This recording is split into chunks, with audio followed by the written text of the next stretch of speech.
I'll be sharing today on how there is an ocean archetype in relationships, and this is from the company, the business. Really, it's by a woman, and it's called Rising Woman. And I'm not 100% sure, but I think there's somebody who works there, or if not, the main woman is called Shana or something like that, similar to my name. So powerful, caring, nurturing, generous in relationships. Empathetic, attentive, intuitive, good at predicting, knowing others' feelings, can deeply read others. Now, the reason I'm going into the ocean archetype in relationships is because I'm a Pisces, but also I'm born in the Jewish month Pisces, which has to do with the actual manifestation of the water, of the water that could be going in two directions that, hits itself. Like, how do you make a wave, right? It's like, it's not all flat. It's dynamic. So, then also, like, Torah is compared to water, Torah, truth. So we commit deeply, and when we do, it's wholeheartedly. Ungrounded, chaotic energy can lose ourselves, obsessions, worries, self-abandonment, needing lots of reassurance, waiting for bad, not fully trusting the partner, attracting unhealthiness. And men who are emotionally unavailable or avoidant, narcissistic, or don't want to commit, or dull, boring, non-stimulating, non-exciting men who are kind but insecure.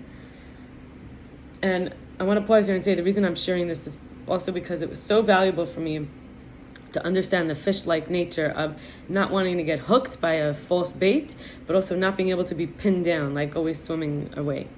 The greatest challenge is staying true to ourselves, showing up fully and asking for what we want, even during conflict. And the practice is to self-soothe so we don't feel desperate, anxious, afraid in relationships and conflict. And the dream man is strong, self-aware, sexy, caring, present, powerful, trustworthy, and comes to say, I want to build a deeply loving, vulnerable, and passionate relationship with you. My dream. Satisfaction, spiritually, sexually, emotionally, and intellectually. If we don't have a healthy role model, we don't know how to have a healthy relationship. And if we're abandoned as like a little girl, it makes sense to be triggered just to be in a relationship. High quality, available man wants my emotions, challenge, and fire as much as they want my body, my love, and my attention. Growing up in a home where it wasn't always safe to be myself, or discouraged from using my voice, or even punished for setting my boundaries, result in weak boundaries, people-pleasing, or very guarded and avoidant.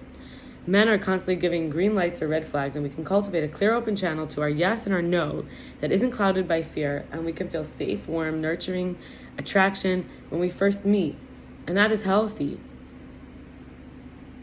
It's okay to tell a new partner everything I want them to know before going deeper in the relationship, where I was wounded and where I need to heal, that they're not responsible for me and I'm doing my own work, but this is what's going on for me and these are the things I need to hear from you in order to feel safe going forward, and what I want and need in a relationship, and that it's okay if you can't give those things to me, I'd understand. In terms of not being in the relationship. There's nothing to lose because we're not willing to settle for anyone who couldn't grow with us to show up failure, who can't be completely vulnerable and open with them, or we can't, if we can. And so we're also giving space for them to say all that they want and need and everything that they want us to know before going deeper. And a harmonious relationship of love and strength is therefore possible. And we're not going to find the one. We're going to become the fulfilled, powerful, radiant, with inner confidence and self-awareness version of ourselves, where we heal the wounds and clear the blockages, and from pain to power, strength, and self-love.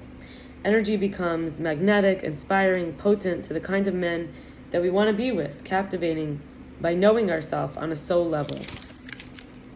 And with the right person, where there's no need for games or holding parts of ourselves back, and it'll be self-honoring, honest, affectionate in ways that feel natural and sweet and authentic for both of us. We won't hide our truth out of fear of getting hurt because we'll both welcome everyone's vulnerabilities and take care to protect everyone's hearts.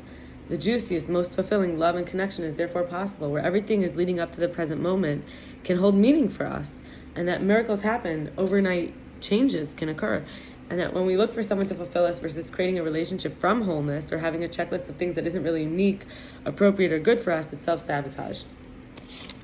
And I'll leave off here, but I'm looking forward to a video tomorrow, which is similarly on archetypes from Carl Jung, from Jungian archetypes. Thanks for spending time with me. Wishing you well.